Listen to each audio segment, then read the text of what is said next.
Olá, seja muito bem-vindo, muito bem-vinda ao 39º. A ideia aqui é a gente completar essa primeira temporada com 40 episódios. Quando a gente começou, parecia uma longa caminhada, mas agora até está parecendo uma trajetória curta. Chegou rápido, ou está chegando rápido no último deles. Deixa eu dar aqui as boas-vindas aos companheiros aqui dessa nossa conversa de hoje. Fred, começo com você, meu irmão. Como é que você está? Tudo bem? Tudo ótimo. Como é que vocês estão? Tudo tranquilo? Prazer estar aqui de novo na presença do Gabriel, da Andressa e do André, né? Muito bem, muito bem. Então, aproveitando, a Andressa, conexão direto lá com o Jundiaí. Como é que você está, Andressa? Tudo bem? Boa, tudo ótimo. Tava com saudades de estar aqui com vocês, meninos. Boa, boa. Gabriel também, conexão direto ali com o sul do país. Como é que você está por aí, Gabriel? Aí também está essa hiperonda de calor que a gente está vivendo por aqui. Como é que estão as coisas por aí? Olá, André. Olá, Fred, Andressa. Olá, pessoal. Tá calor aqui também, um calor estranho, abafado, com chuva. Um tempo meio estranho, acho que em todos os lugares, né? Mas vamos lá. Prazer estar aqui mais uma vez. Vamos embora para mais um podcast. Bora, bora. Olha só recapitulando aqui, o nosso propósito com esse tempo é, acima de tudo, uma conversa entre colegas, uma conversa ombro a ombro, onde a gente, então, pode explorar casos reais ou, então, contextos que fazem parte íntima do dia a dia, da vida real, da vida como ela é, de planejadores financeiros. A gente aborda casos reais justamente para a gente poder, então, ter para você uma manifestação do que é o dia a dia de um verdadeiro planejador, um profissional atuante no modelo direto, que atua única e exclusivamente não dependente de produtos financeiros, que recebe do cliente. Sem delongas, né, turma? É a coisa mais difícil que tem em todo o mercado de serviços financeiros. É a atuação mais difícil. Então, aqui a nossa ideia não é te convidar para um jardim da infância, te convidar para uma brincadeira, é te convidar para alguma coisa que é séria, que é desafiadora, que é desafiante, que é difícil, mas também te dá aqui a leitura de que é possível. Não é porque alguma coisa é difícil que ela não seja possível, mas ela requer maturidade, profundidade e abrangência. E é isso que a gente quer mostrar conversando sobre casos reais. Sem mais delongas, deixa eu trazer primeiro o caso lá do Gabriel. A gente vai começar do sul para o sudeste aqui. Gabriel, conta pra gente um pouquinho aí do que você vivenciou na semana passada, como é que foi um caso aí que te chamou a atenção, o que você traz para a gente poder conversar? Legal, André, vamos lá. O caso que eu trago aqui de uma reunião que eu tive na semana passada é de uma cliente, uma mãe casada, 2 filhos, que por um primeiro momento ela procurou um planejamento para resolver um pouco das questões das finanças dela, com o objetivo dela trazer essa conversa para a família, para o marido, né? Mas antes ela tinha algumas coisinhas ali que ela se considerava mais organizada da casa, da família, e ela queria resolver algumas pendências, vamos dizer assim, para ter um pouco mais de propriedade para estar conversando junto com o marido. Então, essa parte das pendências dela, a gente conseguiu, de uma certa forma, equalizar, de uma forma tranquila até, e entramos, então, numa avaliação mais profunda do orçamento da família, onde a gente pôde observar uma família, sim, que tem um bom patrimônio, sempre buscou adquirir imóveis, imóveis na planta, ou bons negócios. Então, eles conseguiram acumular esse patrimônio, porém, estão com problemas de liquidez. O patrimônio concentrado em imóveis e estão com problema de liquidez. Eu acredito que esse foi uma das coisas que apontou a necessidade dela de estar buscando a ajuda de alguém, por conta que o salário da família hoje não consegue suprir as demandas do dia a dia e também pagar os investimentos que eles já se comprometeram. A partir desse levantamento, a gente viu a necessidade de trazer o marido para a conversa, porque envolveria decisões mais profundas, no sentido de buscar uma solução para isso, né?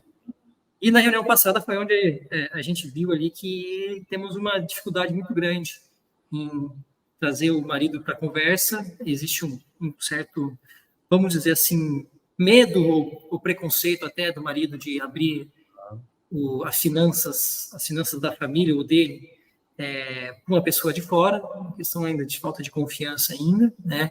E também eu vejo uma falta de clareza da real situação do orçamento da família, por ser o assunto ser tratado da forma como é tratado, ser um casamento financeiro. Então, basicamente, é esse o desafio aí que a gente teve na semana passada com essa família. Ou seja, me parece aqui que a gente tem um desafio de ordem técnica e também um desafio de ordem relacional ou comportamental, né? O técnico na direção de que aparentam ter um bom estoque, mas estão com desafios de fluxo. Talvez aqui até, né, Gabriel, a típica manifestação de famílias, de pessoas que são até economicamente ricas, mas estão financeiramente pobres, né? Porque o que entra é menos daquilo que sai, mas tem um estoque, né? E do outro lado, se já não bastasse esse desafio que é bastante significativo, a questão comportamental, a ausência de um casamento financeiro, o marido ausente, ou então demonstrando algum constrangimento para participar do diálogo, das conversas. Deixa eu trazer a Andressa primeiro para a conversa. Eu sei que o Fred também tem aí uma vasta experiência para compartilhar com a gente.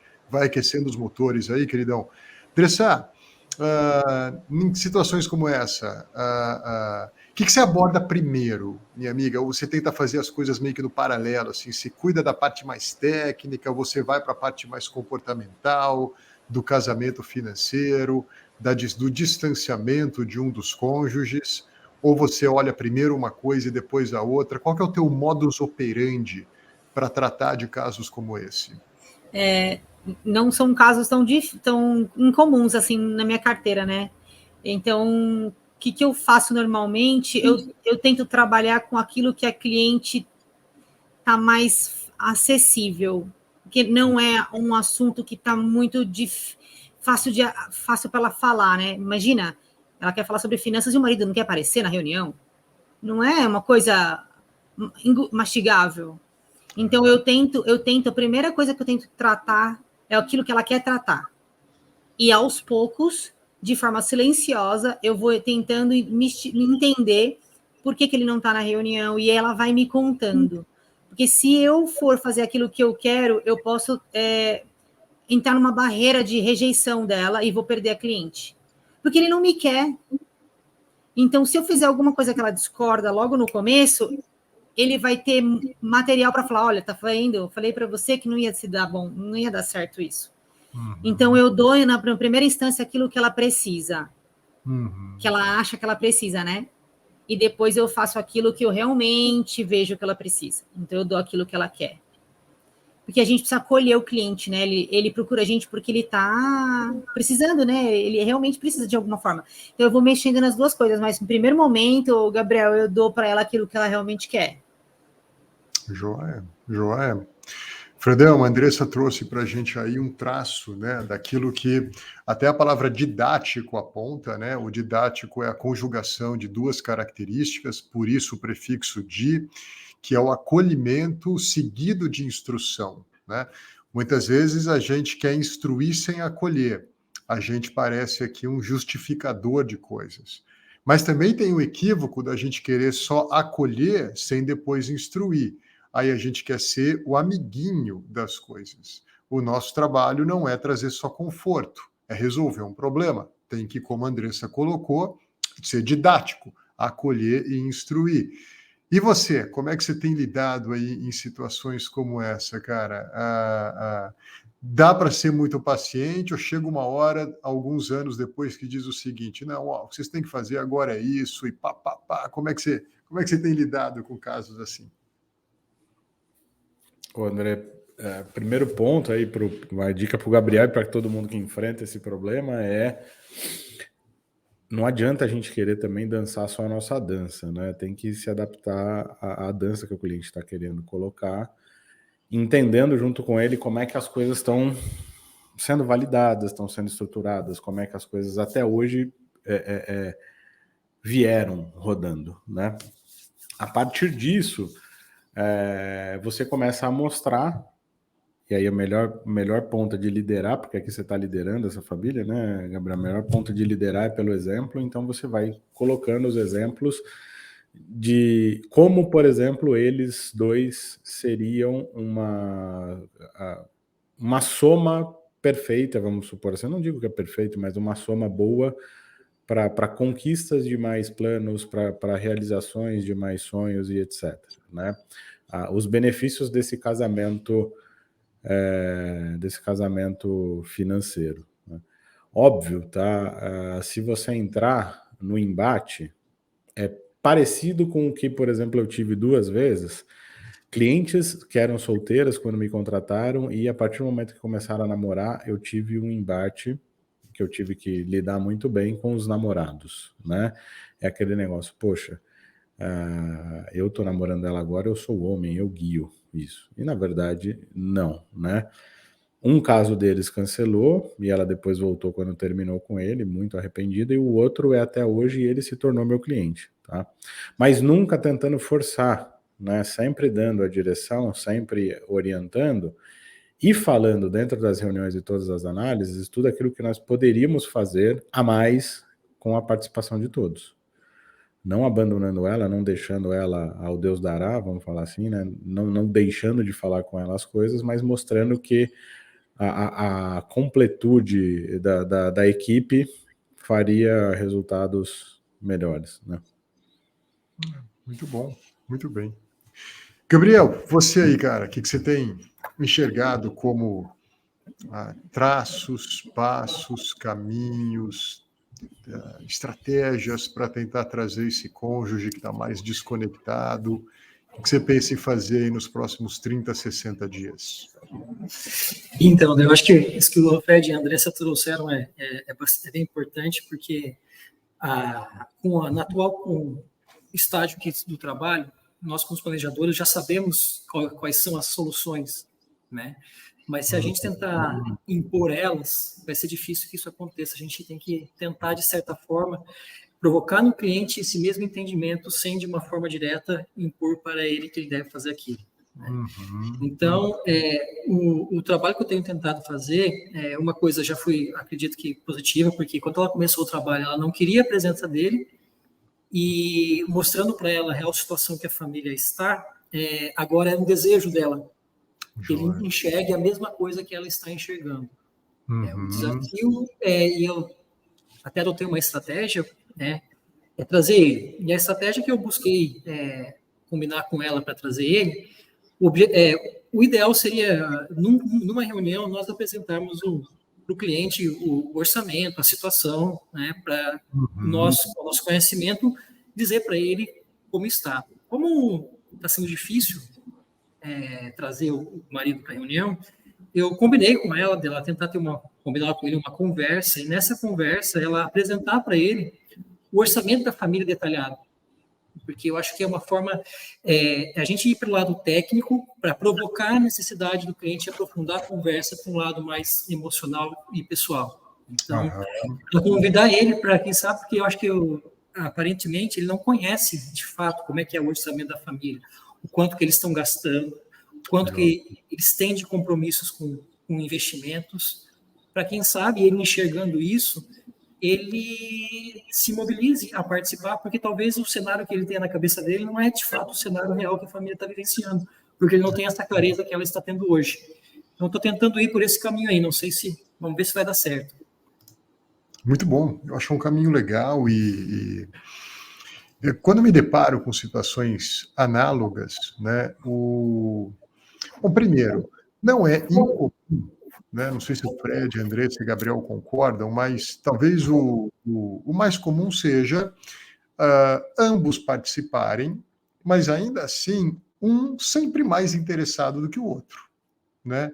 Existe uma certa diferença ali entre o interesse, mas na maioria dos casos os casais participam. Mas quando existe uma situação onde um dos cônjuges se mostra um tanto quanto resistente ou apartado do processo, o que eu busco fazer não é convidá-lo a, no início, saber o que a gente está fazendo, ou participar do que a gente está fazendo, ou ver o que a gente está enxergando. É mais, hey, me conta um pouco da sua história. Porque o planejamento financeiro é muito sobre como estamos e para onde vamos, né? Mas eu acho que é importante a gente também assumir um pouco o caráter do biógrafo da vida dos nossos clientes. Então, me conta um pouco da sua história, né? E eu nunca encontrei alguém resistente a falar de si mesmo. Nunca encontrei alguém resistente a contar um pouco sobre por que ele é do jeito que é, por que ele pensa do jeito que pensa. E o que eu já testemunhei é aquele cônjuge distante, ao encontrar um ambiente onde ele poderia falar acerca de si mesmo, mostrando por que é do jeito que é, muitas vezes até o cônjuge que participa diz, querido, querida, eu não sabia de tudo isso. Eu não tinha uma leitura de tudo isso da forma como você está colocando. Ou seja, acreditem, existem casais que pouco conhecem da história dos seus cônjuges antes de começarem a namorar. Talvez da história dos seus pais, talvez do que carregam para um relacionamento agora de interdependência. E talvez seja importante o nosso papel na direção de, vamos entender um pouquinho a história de cada um aqui? Aí a gente fala assim, agora é muito mais, caramba, primeiro, temos muito mais coisas em comum, agora eu consigo entender o porquê que o outro é do jeito que é, e a gente tem muito menos resistência, questionamento, atrito, ruído, e a gente passa, então, agora a poder, legal, a gente entendeu como é que a coisa foi até agora, como é que a gente pode começar a construir isso junto? Parece que a gente desarma aquele que está mais afastado quando a gente dá para ele a oportunidade de revelar a sua história. Então, a atitude do biógrafo do cliente é muito importante para o engajamento do cliente. Eu deixo essa palavra aqui para a gente poder testar isso quando alguém, então, se depara com algo parecido. Excelente. Muito bom, muito bom. Gabi, boa sorte. Deus te abençoe aí nesse caso, né? Valeu. A gente entender, a gente não está no contexto de um casal à toa.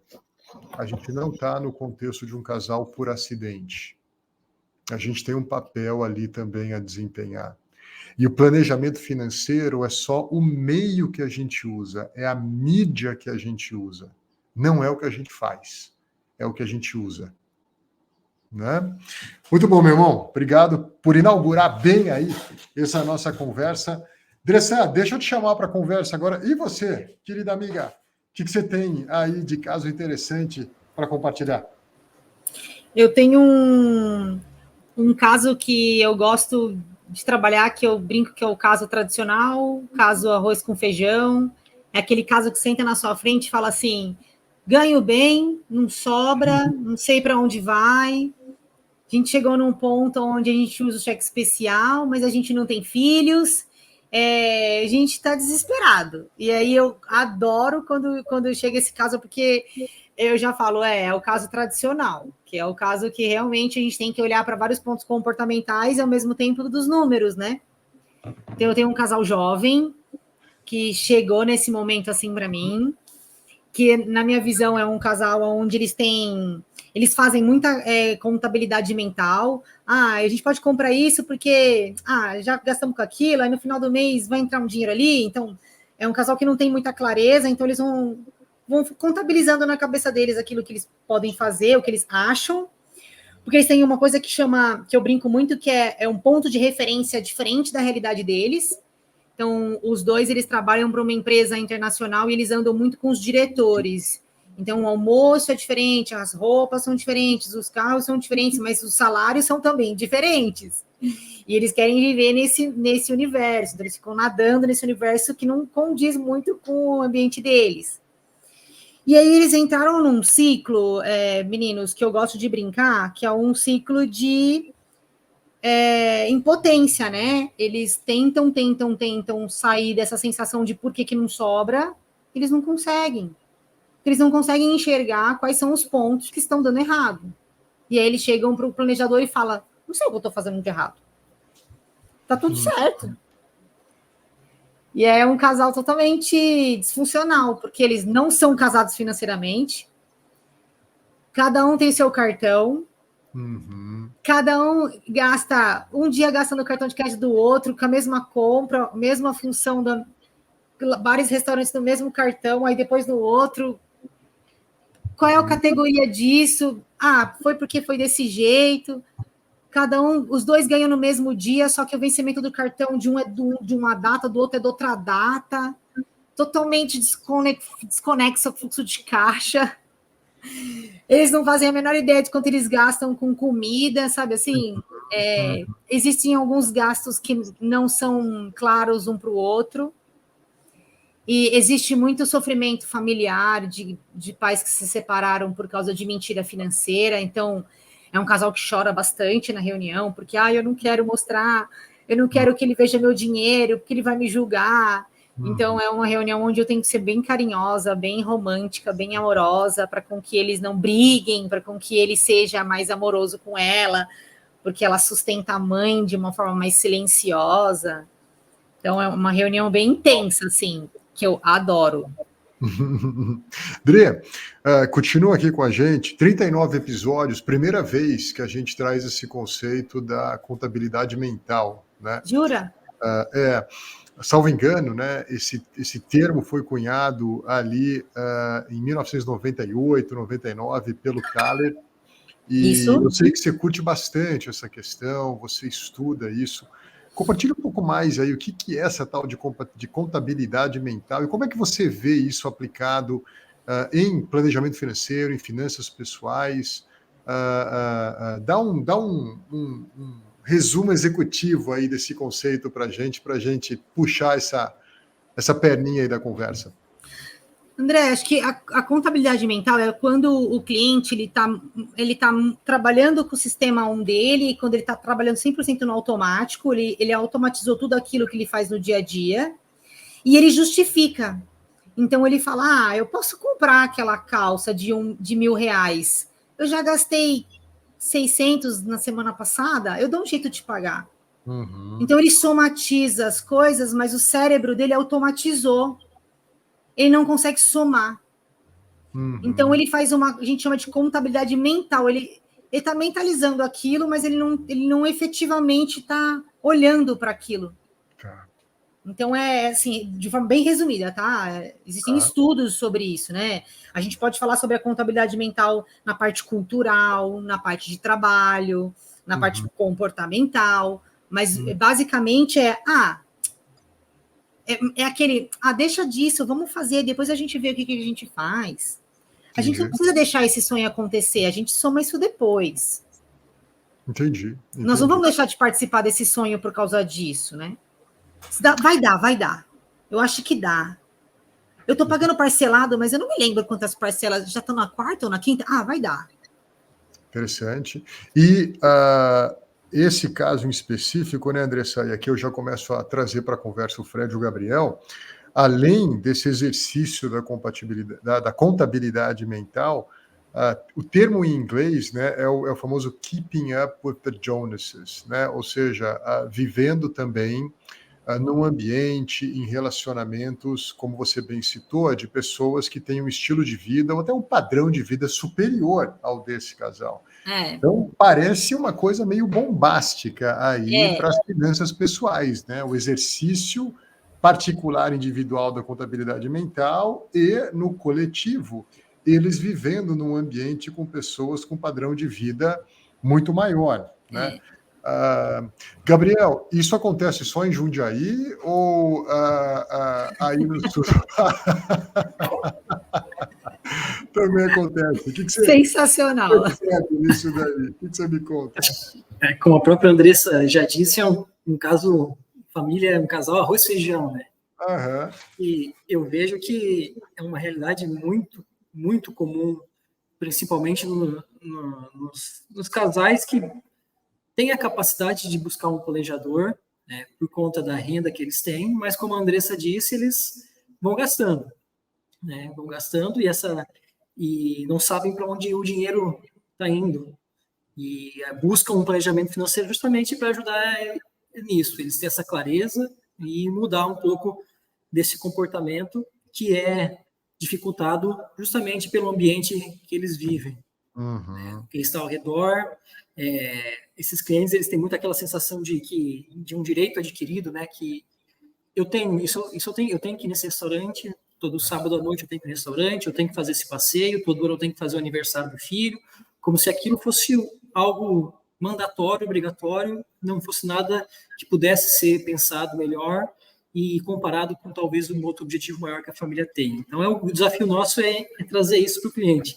E uma coisa que eu achei legal ali que a Andressa trouxe dessa questão da contabilidade mental ali, eu faço um exercício no início do trabalho com os clientes que vai muito relacionado a isso, que é comentar com eles, pedindo para eles relacionar o número de itens que eles lembram em 1 minuto do orçamento deles.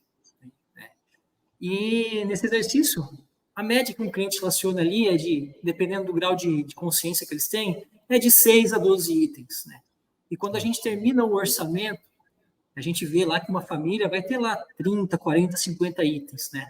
E eu relaciono isso muito com eles. Olha, quando você vai num restaurante ou quando você vai numa loja fazer uma compra, em frações de segundos, o teu cérebro vai lá e pesquisa o quê? Esses 6, 7 itens que você lembrou. E o que ele te responde? Cabe, dá. Aí você faz isso na segunda, você faz isso na terça, faz isso no sábado. Aí quando chega a fatura do cartão, é aquele susto. Porque você baseou decisões em dados incompletos, com base naquilo que a tua consciência lembrava a curto prazo. Então, trazer a clareza do orçamento é importante nesses casos aí que a Andressa trouxe, porque amplia o horizonte do cliente com relação ao seu orçamento como um todo. E você trouxe a questão da consciência, né, Gabriel? Mas provavelmente não há nada mais enganoso do que a nossa própria consciência. Exatamente. Ela não quer contar a história, ela quer contar uma versão da história. E uma versão que leva a gente para o quentinho, para a proteção, para aquilo que é agradável. Ah, mas eu estava precisando, mas é necessário, mas... E aí a gente, então, né? Fredão, e essa questão, cara, dessa outra vertical do caso da Andressa, que é conviver com gente num padrão de vida maior, num ambiente, como é que você tem aconselhado clientes? Porque, poxa, com certeza, né, Andressa, são amigos, né? Existe um relacionamento ali que também não adianta simplesmente evite isso, né? Como é que você tem aconselhado o conviver com isso, mas também respeitando a realidade de cada um? O que você tem percebido aí com a tua prática, cara? Eu gosto de brincar nesse ponto, para na brincadeira dar uma introdução. Eu falo que andorinha que anda com morcego acorda de cabeça para baixo, né? Então, mas né? Então ele tem que tomar cuidado. Obviamente, você pode fazer algumas coisas que aquelas pessoas fazem, mas não tudo. O problema todo é você ter aquele parâmetro de comparação o tempo inteiro na tua vida e você acreditar que você ou precisa, ou deve, ou daria para fazer coisas diferentes, tá? Esse é o grande ponto. É a pessoa forçadamente acreditar que, mas para eu ser legal como eles, eu preciso gastar legal também, né? Então por isso que eu brinco aí com a andorinha que anda com o morcego acorda de cabeça para baixo. Não é o natural dele, né? Não é o natural dessa pessoa. Então, assim, eu costumo conversar, tá? Que essas companhias, elas podem influenciar, não tem problema. Até mesmo porque você pode querer buscar algo a mais, e tudo bem. E muitas vezes essas pessoas não têm só dinheiro a mais, né? Elas têm alguns estilos de vida, qualidade, etc., que você pode se espelhar e gostaria de ter. Mas aí você tem que entender o seguinte: como que eu faço para conquistar tudo isso? O quanto que eu posso fazer junto? Então talvez, né, não tem problema, você vai lá e sai uma vez, né, com eles. Você só não pode sair todas as vezes, né, porque você não tem a mesma capacidade financeira. Talvez você possa viajar, mas não fazer todas as viagens. E talvez você não deva ter o mesmo carro que eles têm, né? Então eu comparo sempre o seguinte, espelha naquilo que você acredita que é o bom, menos o que tem e mais o que são, né? Entenda tudo isso e comece a adaptar, caso você acredite que algo caiba para você na sua vida, comece a adaptar para entender até as pessoas como exemplos. Como é que elas fizeram para chegar ali? Boa, Beleza. boa. Muito legal. Acho que muito bacana isso que você coloca, Fred, na direção de ancorar-se menos no que as pessoas têm e atentar-se mais ao que as pessoas são. E eu creio que esse exercício aponte para, de novo, a gente é muito mais parecido. Também, eu acho que aqui a gente quer desmistificar um pouco, né, o fato de que, tá vendo lá, você está andando com quem tem muito dinheiro, todas essas pessoas são pessoas do mal, que têm dinheiro porque usaram do trabalho de alguém ou tiraram vantagens de alguém. Não. Talvez elas também chorem o choro que a gente chora, talvez elas também percam a noite de sono por motivos que a gente também perde as nossas.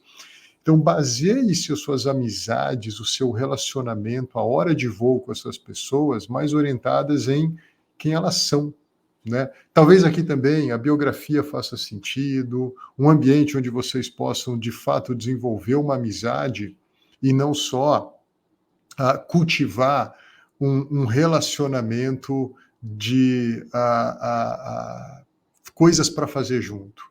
E mais horas de voo na direção de como é que a gente pode amadurecer junto, como é que a gente pode conversar sobre coisas mais profundas juntos, né? Ok, de vez em quando sair para um churrasco e tomar uma caipirinha, mas equilibra isso com talvez convidar essa pessoa para um café e, hey, como é que está o casamento? Como é que está a questão com os filhos? Como é que estão as coisas com o trabalho? E ter oportunidade de ter conversas mais profundas. Para concluir, acho que se a gente aprender a conjugar um pouco da caixinha da diversão com um pouco da caixinha mais da seriedade, a gente pode conviver com gente que tem mais, a gente pode conviver com gente que tem menos, a gente pode conviver com gente que é igual, mas a gente se concentra no que as pessoas são e não apenas no que elas têm. Menos um relacionamento de utilidade e mais um relacionamento de maturidade. Né? Dre, você é a dona do caso, então a gente sempre volta para você. Como é que você tem... O que você tem aí de próximos capítulos junto a esse casal, nessa questão aí, seja do ambiente, dos relacionamentos potencialmente nocivos, quando muito comparativos? O que você tem aí de sugestão, de cuidado, como você bem colocou, acolhimento e cuidado junto a eles? Eu tenho uma estratégia montada, já comecei. Agora vamos no processo para fazer com que ela aconteça. Então, esses clientes, provavelmente, eles estão naquele ciclo que eu falei de incompetência, né? Não consigo sair. Então, o que eu fiz na primeira reunião? Eu fiz um mapeamento do mecanismo de proteção deles. Que eles mentem para eles mesmos. Para onde está indo o dinheiro? Então, mapeei o dinheiro. Vamos tentar entender o orçamento desses caras. Para onde o dinheiro está indo?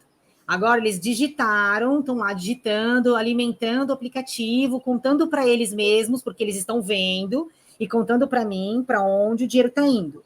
Porque eu não posso dar uma meta para eles. A felicidade é muito distante, eu tenho que fazer a jornada. Então, eu tenho que fazer com que a jornada aconteça marcos para com que eles entendam que eles não são incompetentes e que eles consigam desenvolver coisas durante o processo. E aí, nesses marcos, eu vou juntando o casal, aos pouquinhos. Então, na reunião que eu tive com eles, eles já se conheceram. Eles já entenderam que o lazer não é R$500. E eles já entenderam que existe um ponto de referência fora da curva.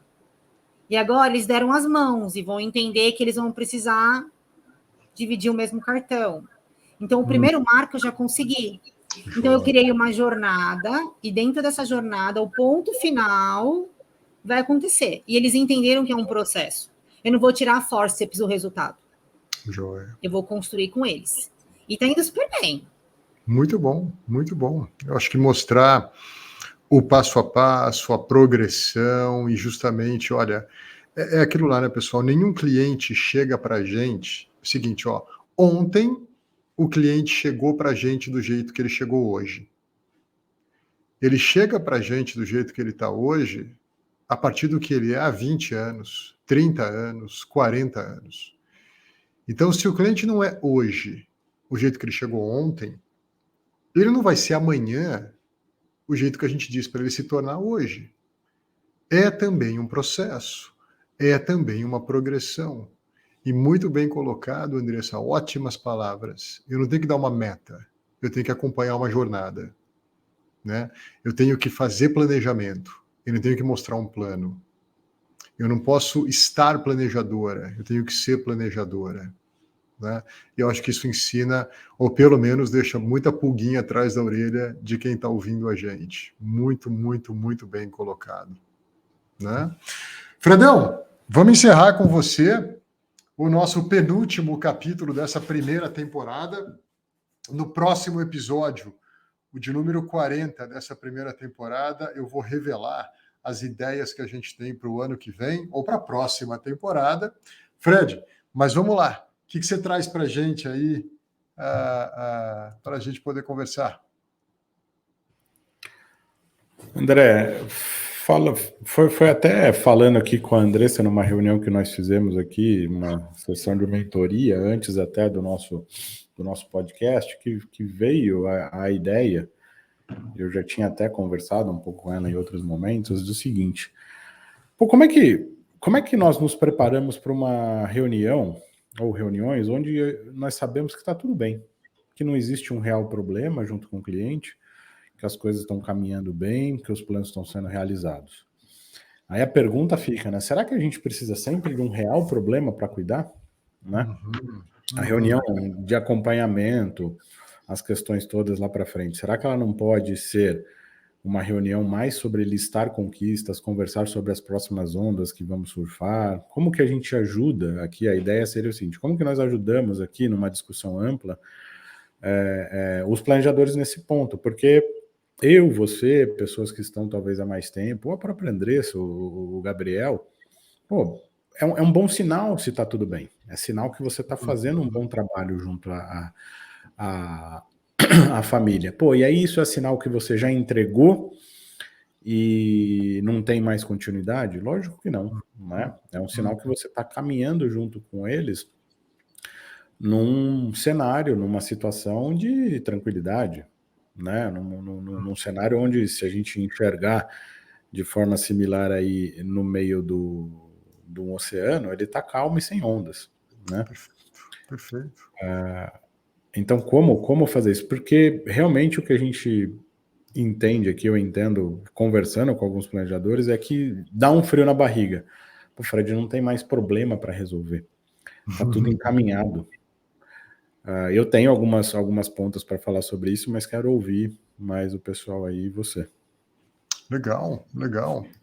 Ou seja, o Fred trouxe aqui para a mesa, turma, talvez uma grande angústia, né, de um planejador desprovido de produto, que é legal. Enquanto está tudo bem, planejamento está feito, orçamento está redondo, plano de investimento foi criado, estão investindo, projeto de vida está bem, casamento vai bem, está tudo indo bem. Como é que a gente se mantém relevante? Dressa, o que você tem para compartilhar? Você sabe que eu liguei para o Fred um dia e falei: Fred, eu vou atender uma cliente X, mas, cara, eu não sei o que eu vou falar para ela na reunião. Ele falou assim: você não pode desistir da cliente. Eu falei: não, eu não estou desistindo da cliente. Mas eu me pego muitas vezes, de certa forma, desenvolvendo estratégias comportamentais para ficar vasculhando o cliente para ver para onde eu posso ir. Até o ponto que eu cheguei e falei assim: tá, legal. Eu faço uma reunião de final de ano, onde eu faço uma análise passado e comparo com com um aplicativo de 12 meses, né?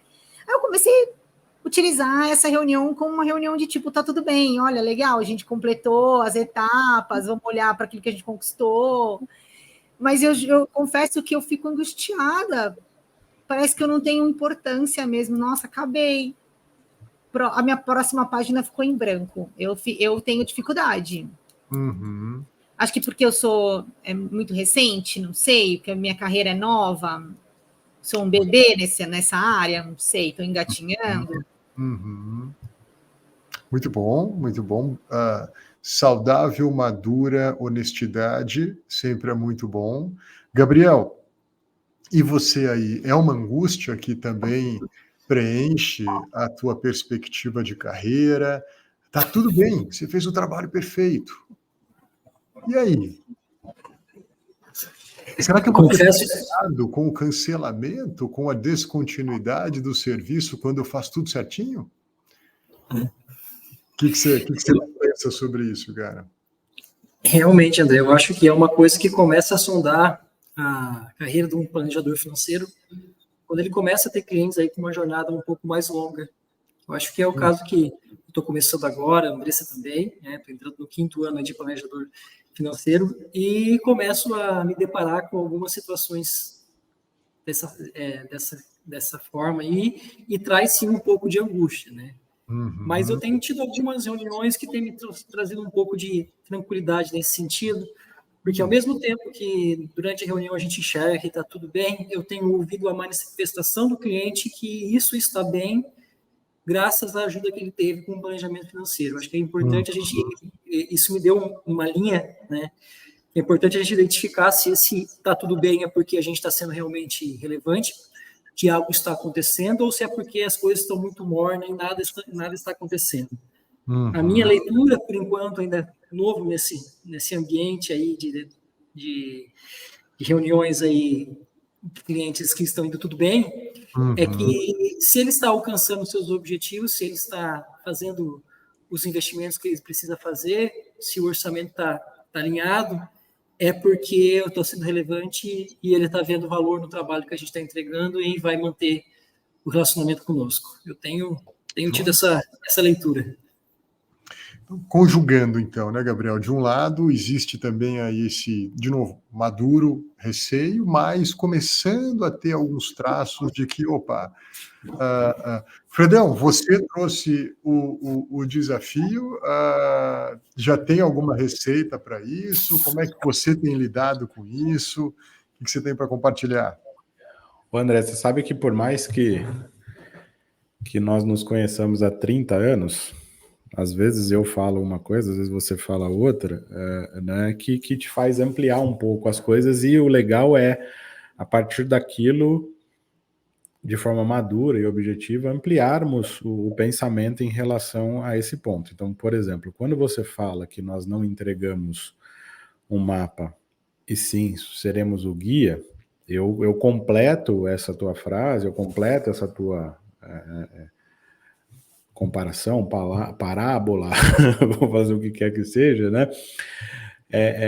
Com o seguinte, imagina, eu falo para o cliente o seguinte, imagina só que ao longo da vida nossa em conjunto aqui no trabalho, daqui até a aposentadoria, ou tudo estar bem de verdade, as coisas acontecerem, nós entraremos de forma direta num deserto onde as dunas estão mapeadas, porque nós estamos mapeando elas, tá? Mas essas dunas se movem com o vento. Então, se eu te entregar um mapa, no meio do caminho você pode se perder, porque a duna que estava ali pode estar do outro lado. Então, eu estarei ao teu lado para que essas coisas possam ser ajustadas, lapidadas, alinhadas e etc. Né? Aí, falando muito do que nós falamos, não é um período de pandemia que vai definir meus próximos 40 anos, ele vai fazer parte. Não são 3 que vão definir tudo aquilo que eu vou fazer pelos próximos 40. Né? Assim como não é um ano só de dificuldade que vai definir todo o resto da minha vida. Então, nós temos que acompanhar o cliente ao longo disso tudo, e se está tudo bem, mostrar para ele que está tudo bem, até no ponto dele falar assim, eu posso pensar em outras coisas. E aí eu vou trazer aquele caso que eu trouxe aqui no podcast, eu não vou lembrar aqui o episódio, mas daqueles clientes que a mãe dela é minha cliente, e ela, ao final do ano passado, falou assim, Fred, peraí, tava tudo bem, e eles foram lá, compraram uma casa e trocaram o carro. Como assim? Pois é, tava tudo bem, e porque eles entenderam que tava tudo bem, eles se permitiram dar um passo e surfar uma próxima onda. É isso aí. Então é até darmos a segurança. Então, de forma alguma, pensem que se está tudo bem, nós não temos mais importância. A não ser que você se considere um solucionador de problemas. Um cara que está ali para apagar incêndio. Se for isso, vai entregar e vai perder. Né? Você tem que estar acompanhando. Então, por isso que eu falo para todo mundo, você vai solucionar problemas. Não tem... É isso aí mesmo. Mas não se classifique, não se apresente só como solucionador de problemas. Né? Se apresente como aquela pessoa que vai perguntar coisas mais profundas, que vai entender um relacionamento de verdade com o cliente, vai lapidar tudo isso, vai construir confiança, vai falar sobre plano e projeto de vida, que é o mais importante, vai através da ferramenta planejamento financeiro fazer tudo isso e vai através dos investimentos que, né, sozinhos não tem valor algum, fazer tudo aquilo que eles precisam. E comemorar as boas conquistas, né? Esse mês aqui de novembro começou comigo com um casal de clientes que está acho que são 6 anos, E ele lá atrás falou assim, Fred, impossível eu chegar nessa conta que você está falando. E hoje ele está à frente. Olha só. E ao longo disso tudo, foi a primeira vez que ele, por exemplo, comprou um carro à vista. Ele sempre tinha financiado. Tá? Uau! Cara, acho que tem umas 15 coisas aí para a gente extrair do que você falou, riquíssimo. Eu acho que isso tem muito a ver com o tipo de modelo de negócio que a gente escolhe, pessoal. Né? E depois várias manifestações práticas acopladas a esse modelo de negócio. Por exemplo, se for um modelo de negócio realmente orientado a resolver um problema, eu acho que é legítimo você entregar o que você promete e está tudo bem. Né? Agora, se é um modelo de negócio mais orientado a cultivar relacionamentos, né? Um modelo de negócio onde o amadurecer é mais importante do que o enriquecer, essa é uma medida que não tem fim. Mas também isso traz algumas implicações. Né? Eu vou usar um exemplo de uma bem objetiva e de uma mais subjetiva. A implicação objetiva, por exemplo, eu acho justo um modelo de negócio pautado no amadurecimento e não apenas no enriquecimento do cliente, que o cliente possa cancelar a qualquer momento, sem strings attached, sem nenhum tipo de punição para ele. Né? Questão agora mais subjetiva, e eu já disse isso algumas outras vezes. O André de 2023 não será suficiente para os meus clientes em 2025. Eu preciso ser um André diferente em 2025 para os meus clientes que estão comigo há 10, 12, 15 anos. Isso implica no fato de que eu preciso também me desenvolver. Eu também preciso investir dinheiro no meu desenvolvimento pessoal e profissional, justamente para que eu também seja uma versão melhorada de mim mesmo, para que eu possa lapidar uma versão do meu cliente. Né? Na esteira disso, ensina para a gente, e eu acho que eu, pelo menos, não teria condições ou capacidade de expressar isso de maneira melhor do que a Luiz Fernando Veríssimo fez, quando disse que quando a gente acha que a gente tem todas as respostas, a vida vem e muda todas as perguntas. Isso também acontece na vida do cliente. E para concluir, o que eu costumo deixar muito claro para o cliente é o seguinte: sabe qual é o sinal de que a gente tem que continuar firme e forte num bom planejamento financeiro? É o tédio. É o tédio. Quando as coisas ficarem mais tediosas, é que a gente tem que continuar para que elas permaneçam desse jeito. Porque isso é um sinal de que as coisas estão indo bem. Deixa eu dar um exemplo. Né? Por exemplo, no que tange a parte de investimento. E eu convido o meu cliente à seguinte reflexão. Você tem 2 alternativas, 2 caminhos para seguir. Caminho número 1, uma vida de investimento muito agitada. compra isso, vende aquilo, muda colar, os ativos da moda agora a onda vai para isso, agora a onda vai para lá, agora tem que fazer isso, agora o mercado lançou tal coisa, aí vem a revisão do trimestre. Para mim, não há maior anedota do mercado financeiro quando a gente chega em janeiro e vê previsão da Bolsa no final do ano. E aí, na maior cara dura, não, março fizemos uma revisão da Bolsa do final do ano. Aquilo de janeiro ninguém explica, ninguém, pessoal, desculpa, erramos, precisamos de rever. Aí em junho vem uma outra revisão para a Bolsa no final do ano. Aí em outubro vem uma outra revisão da Bolsa no final. Daqui a pouco, turma, 24 de dezembro, mais ou menos, presente de Natal, revisão para a expectativa da Bolsa no final desse ano. Né? E a gente vai, então, vai ter uma vida de investidor muito agitada, com muitos movimentos. Provavelmente você vai ter uma aposentadoria tediosa. Sabe por quê? Porque vai faltar dinheiro. Porque ou os impostos ficaram com muito dinheiro seu, ou o mercado financeiro ficou com muito dinheiro seu. Ou você tem um outro caminho, que é o seguinte: uma vida de investidor mais tediosa. Siga o plano, faça investimentos frequentes, ativos simples, ativos baratos. E muito provavelmente você vai poder ter uma aposentadoria mais agitada. Sabe por quê? Porque vai sobrar dinheiro. Qual caminho a gente vai seguir?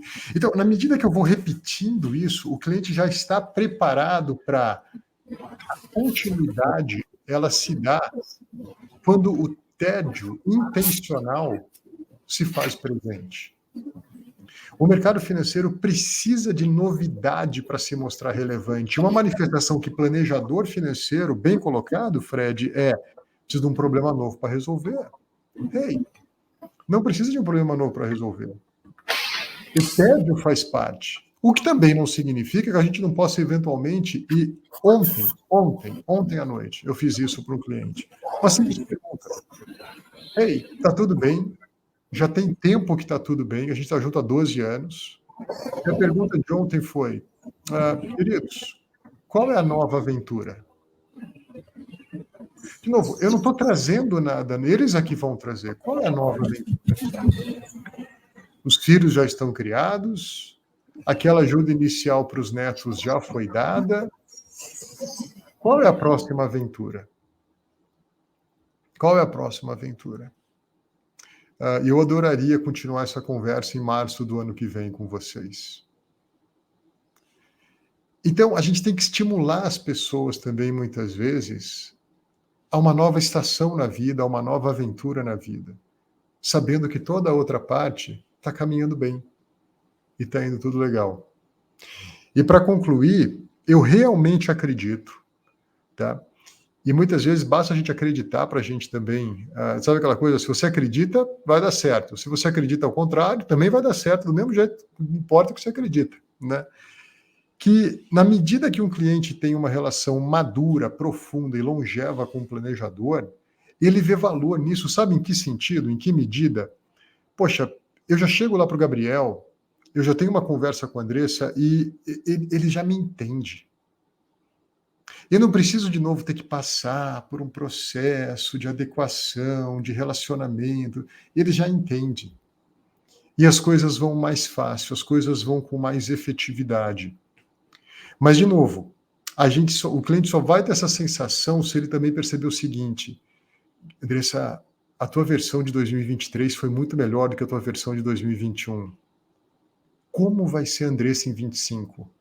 Uau, como o Gabriel foi um profissional diferente nesse ano de 23. Melhor do que ele foi em 2022. Como será o Gabriel em 2026? Fred e André, vocês mandaram bem. Reformaram algumas coisas, ajustaram algumas coisas. Como é que será que vocês estarão daqui a 2, 3 anos? E participar dessa construção junto com o cliente requer da gente evoluir, investir na gente, investir no nosso desenvolvimento. No mínimo, para honrar o próprio investimento que o cliente faz na gente. Porque se a gente não tem, e eu volto para o começo da minha parte, se o nosso modelo não é pautado em produto, ele é pautado na gente. O produto não existe para ser melhorado.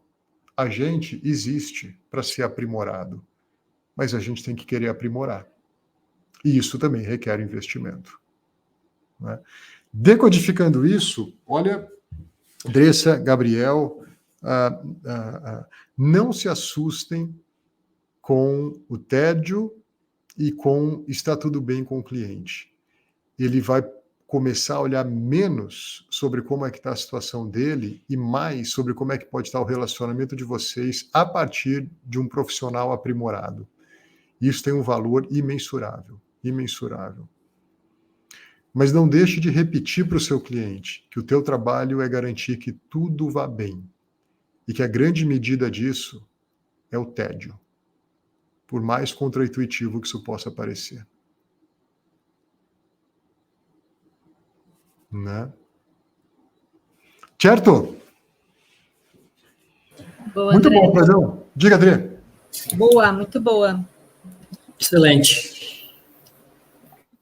Eu que agradeço o Fred, que trouxe um tema extremamente interessante.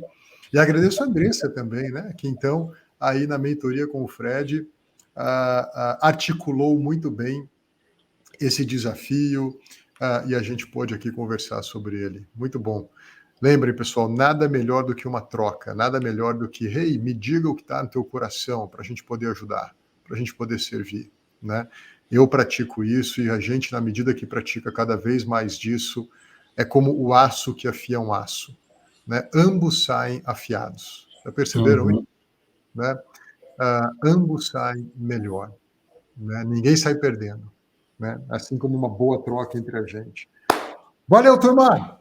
Podemos encerrar? Bora. Bora! Olha só, chegando aqui na fronteira dos 56 minutos para quase uma hora. Obrigado, Andressa. Eu que agradeço. Está prestes a sair de férias, seja uma boa viagem, abençoada, um bom momento, vocês escutam bastante. E, Andressa, que bom que você está vindo para o lado do MEC, deixando o Windows. Parabéns, a decisão que você tomou na sua vida depois de casar com o Pedro é essa. Viu? Tudo mudou. Muda os eventos da vida da Andressa é o Pedro... O Fred e o Mac, olha lá, vou botar assim. O Fred e o Mac.